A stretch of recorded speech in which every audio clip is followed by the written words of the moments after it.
ひよっこパイロットが撃墜王を目指す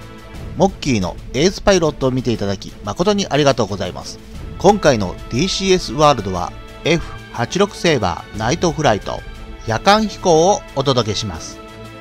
どうしたのみーくん、今日は綺麗な洋服着てダイヤのネックレスが高そうだよね。そう、モッキー、このダイヤ高かったんだよ。とある高貴な人が持っていた一品だって夏祭りの屋台のおっちゃんが言ってたんだ。うわ、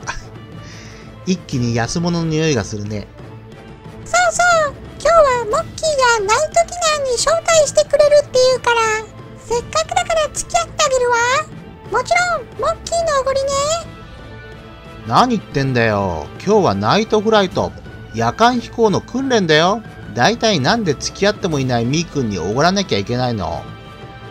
うわ、好きでもないやつに振られたダメージって衝撃だよね。手軽に飛行できるインスタントアクションには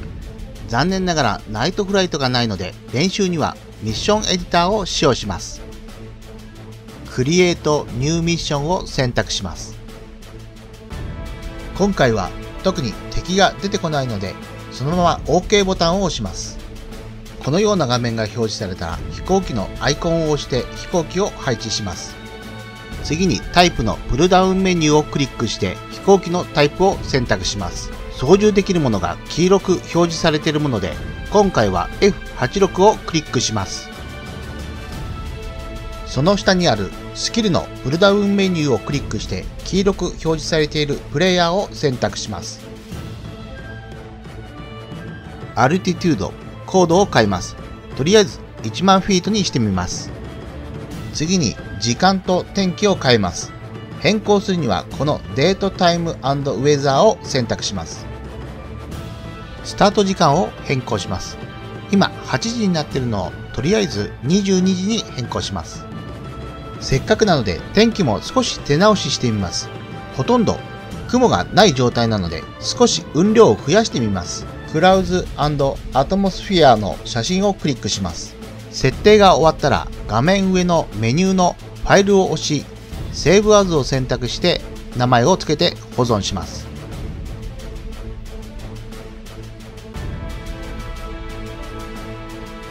最後に画面上のメニューのフライトを押し、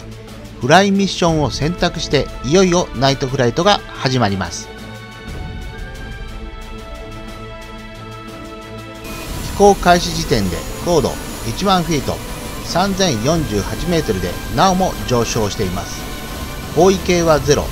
ほぼ真北を飛行しています。速度400ノット、時速740キロで分厚い雲のため視界不良の状態です。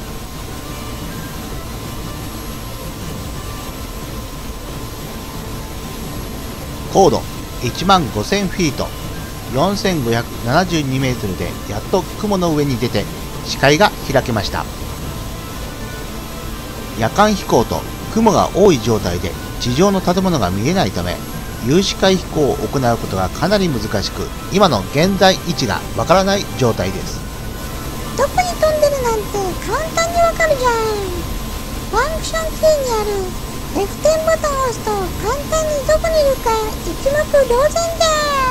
まあそれを見るとわかりやすいんだけど、この時代そんなカーナビみたいなどの位置にいるかをリアルタイムに表示する機能なんかないでしょ。この機体には目標の空港はどの方向にあるかを示すラジオコンパスって機能があるので、それを紹介しますね。またモッキーはそんな面倒なことをするの？だって今の便利な世の中とは違って何でも不自由な時代だから、その時代の人の気持ちになって飛びたいでしょ。この機体には ADF 自動方向探知機っていうのがついてます。空港にある NDB 無指向性無線標識、つまり全方向に電波を発しして、その電波を捉えてその方向にコンパスが向きます。それでは瀬名木空港の NDB の値を確認します。画面の飛行場の名前をクリックすると画面に飛行場データが表示されます。飛行場データの一番下にインナー NDB688kHz と表示されています。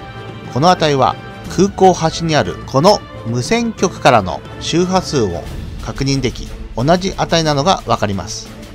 今回着陸するのが前回の着陸編と同じ九太市空港なので、九太市の NDB を見ていきたいと思います。あれー、みんな NDB が表示されていないよ。空港データに表示されていない場合は、空港近くにある無線局の周波数を見ればわかります。周波数は 477kHz になっています。次に受信機の設定を行います。コックピット右側にある ADF ラジオコンパスコントロールパネルの説明です。最初に機能セレクタースイッチをコンパスの位置にします。COMP と書かれているコンパスモードにします。それ以外はあまり使わないので無視して構いません。キーボードではセレクタースイッチを右にするのが右コントロールと右シフトとピリオド、左に戻すのが右コントロールと右シフトとカンマです。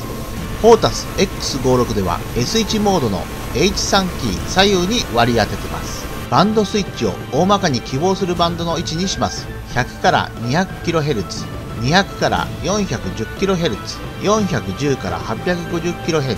850から 1750kHz に合わせます。キーボードでは周波数帯のスイッチの減少が右コントロールと右シフトと N キー、周波数帯スイッチの増加が右コントロールと右シフトの M キーです。フォータス X56 では S1 モードの H3 キー上下に割り当てています。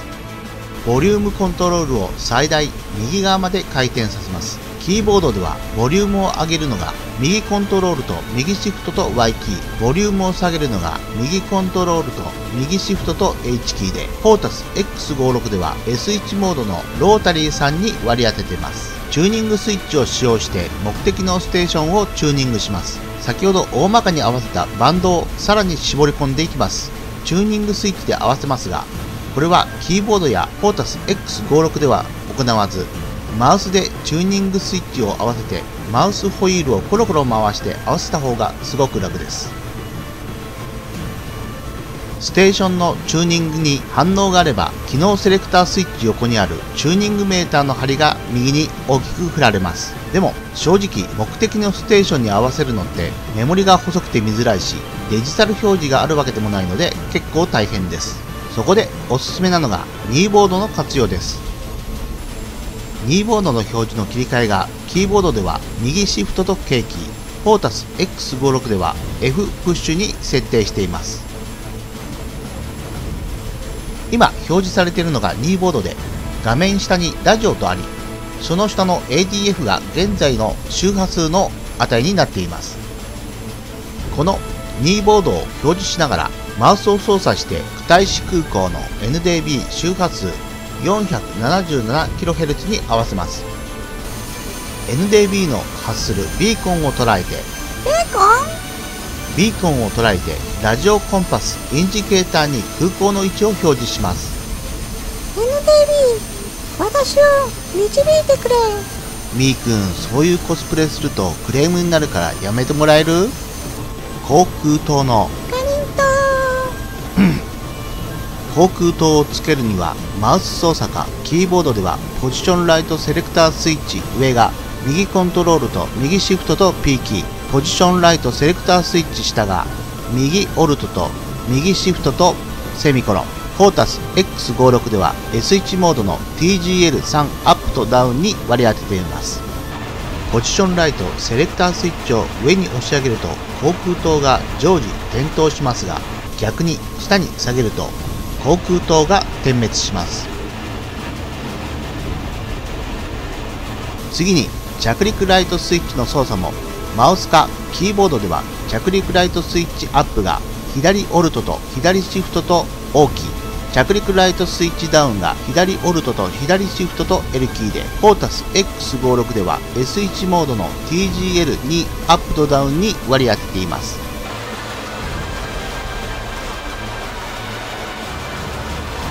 ここからは分厚い雲で視界不良のため、高度計、速度計、姿勢指示器を見ながらの景気飛行になります。さっきからみーくん、食べ物のことばっかり言ってるね。だってモッキーから飯をおごってもらおうとして朝から何も食べてないからお腹空いちゃったんだよ。どんだけ食おうとしてんだよ。お腹空いたお腹空いたお腹空いた。ああ、わかったよ。夜間訓練終わったらマックか吉牛おごってあげるから。えらく扱い雑だよね。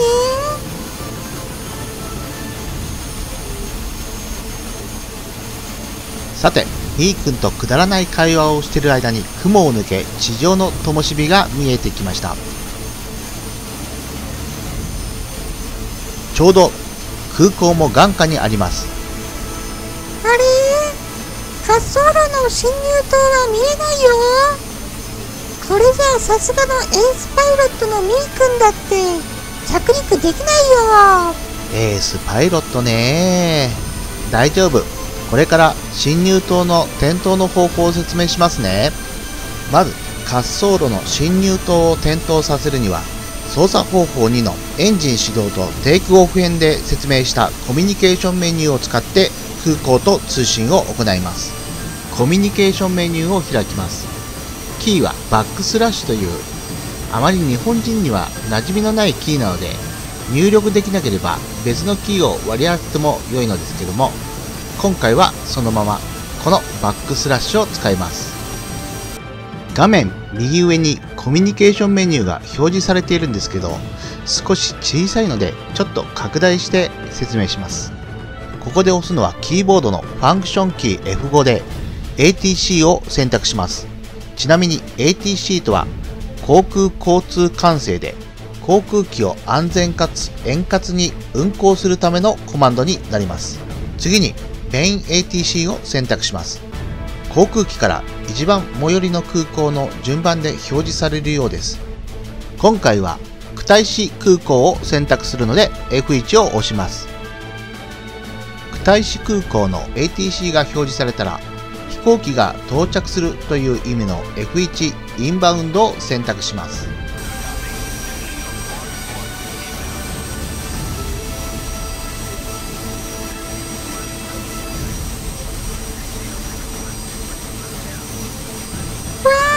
進入灯がついた。これでミー君も着陸できるね。それはどうかな。自慢じゃないけど昼間だってろくに着陸なんかできないんだから。次にコックピット内の照明を説明します。操作はコックピット右前方にあるこのコックピットライトレオスタットパネルにある3つのダイヤルを操作します。左のダイヤルはユーティリティライトの照明になります。操作はこのダイヤルにマウスを合わせてからマウスの真ん中にあるマウスホイールを回転させるか、キーボードではライトをつけるのが右シフトと O キー、逆にライトを消すのが右コントロールと O キーで、フォータス X56 ではロータリー4に設定していますが、ダイヤルが3つあり、それぞれ設定するとボタンが足りなくなってしまうので、ロータリーを操作するときにコントロールを押しながら、シフトを押しながら、または何も押さないでの3通りの方法を割り当てています。一番左のダイヤルはシフトを押しながらロータリー4を回しています。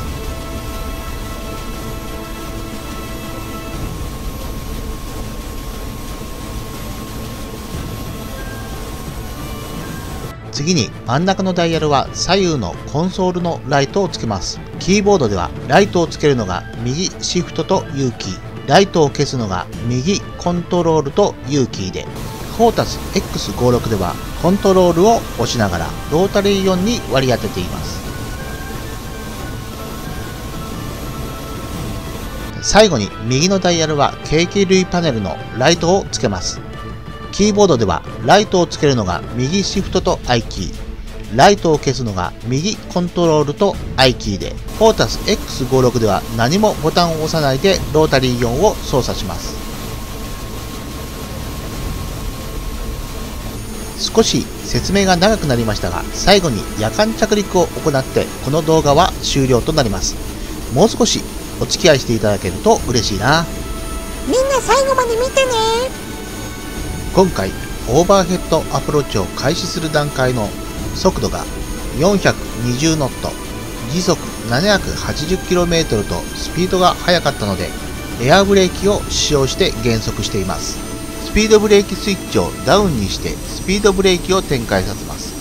マウス操作かキーボードではスピードブレーキのスイッチダウンが左オルトと左コントロールと B キー、スピードブレーキアップが左オルトと左シフトと B キー、フォータス X56 では各モード共通で H4 ボタンの十字キーの左右に割り当てています。軍用機の一般的な着陸方法のオーバーヘッドアプローチで着陸します。民間機だと空港まで遠くから直線飛行で徐々に高度と速度を落としながら行くんだけど、軍用機だとその間無防備になって仮に敵の攻撃にさらされた場合危険になるんで、旋回しながら高度と速度を落とすアプローチ方法です。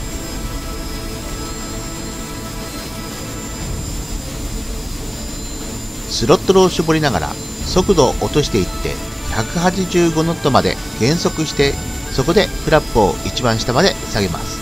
キーボードではフラップダウンは左シフトと F キーで、フォータス X56 では S1 モードの K1 アップに設定しています。フラップを下げると機種も下がり気味になるので、スティックを引いて高度が急激に下がるのを抑えます。ランディングギアを下げて車輪を出します。キーボードではランディングギアダウンが左シフトと G キーで、フォータス X56 では S1 モードの TGL1 ダウンに設定しています。旋回しながら最終アプローチに向かいます。高度は滑走路までの距離にもよりますが、150フィートから200フィートで、速度は150ノットを維持したいのですが、現在120ノットを切っていて失速の危険があるので、スロットルを押し込んで推力を上げます。少し失速について説明します。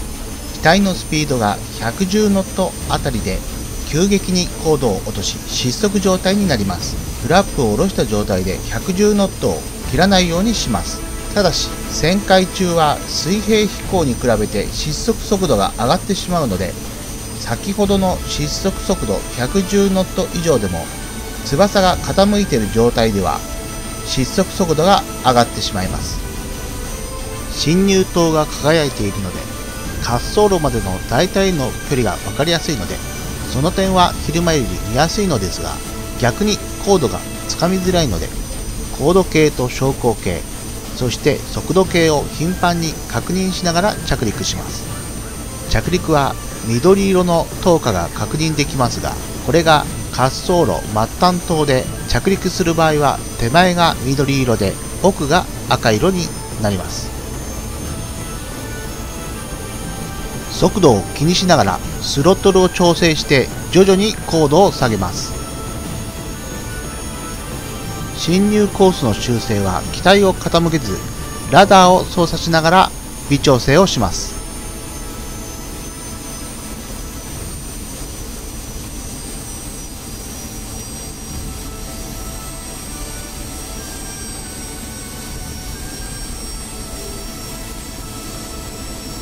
機種は持ち上げて主脚で優しく設置します。あまり機種を上げすぎるとビブが地面に